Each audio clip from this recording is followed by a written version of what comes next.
So in this video, I'm going to talk to you about our upper division requirements, which are really about experiential learning and having an opportunity to play at something that you're interested in, sort of experiment, see if that's something you really want to do, start to understand what the day-to-day looks like for a job you think sounds cool, and to really develop your expertise through experiential learning opportunities.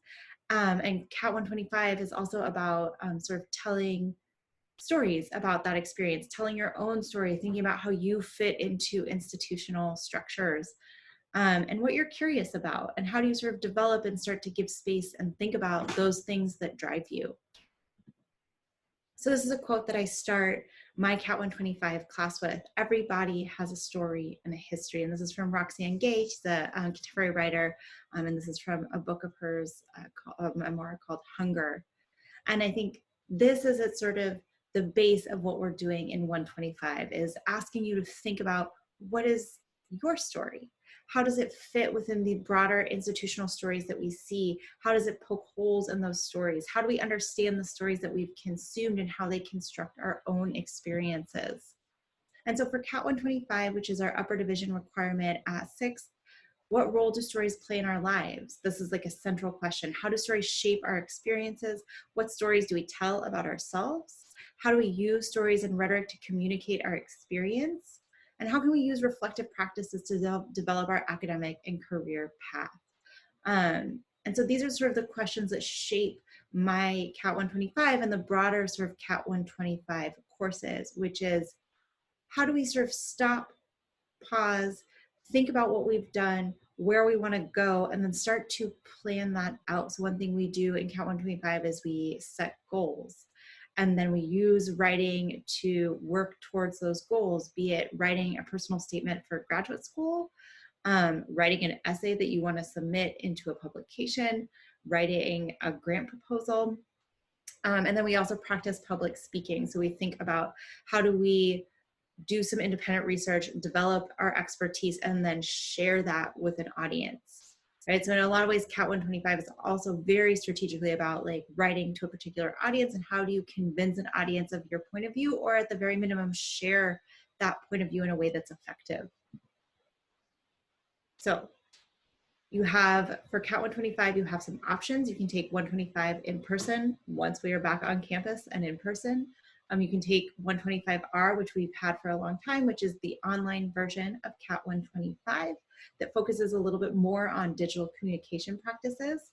And then we're also I'm super excited that we will be offering CAT 125 as part of our first global seminar in London.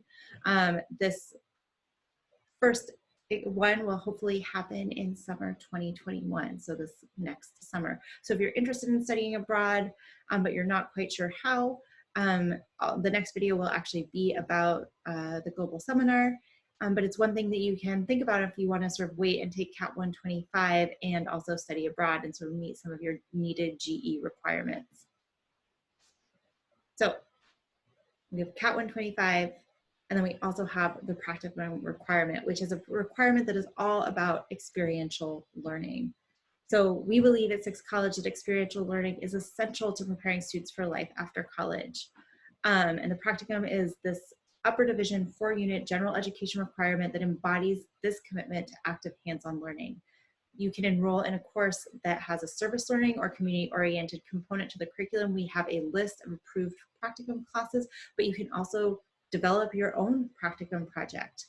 And there are lots of different kinds of opportunities for this. And if you have questions, please contact Jean, our practicum advisor. Her contact info is at the end of this presentation. So basically, the practicum puts theory into practice. It's an opportunity to gain hands-on experience and expertise, as well as a chance to learn about the realities of your chosen field. It's also a chance to play and explore in a field that you're curious about. And I've had students who do that, a student who was majoring in psychology, but thought about social work, and so did an internship practicum opportunity in social work. And figured out that wasn't quite what she wanted to do, but she still gained really valuable experience from that process. So here are your options in a handy chart. For possible practicum projects, you have departmental course, you can do an academic internship, you can do a special study project overseen by a faculty member, you can do an approved study abroad program. There are practicum partner programs, and there's more information about that on our website. And then you also have the opportunity to do a 6 college class. Every winter, we usually offer a public health practicum program that's taught by medical school faculty. And there's more information again about that on our website. So if you have questions about the practicum, please reach out to Jean. She can point you in the right direction.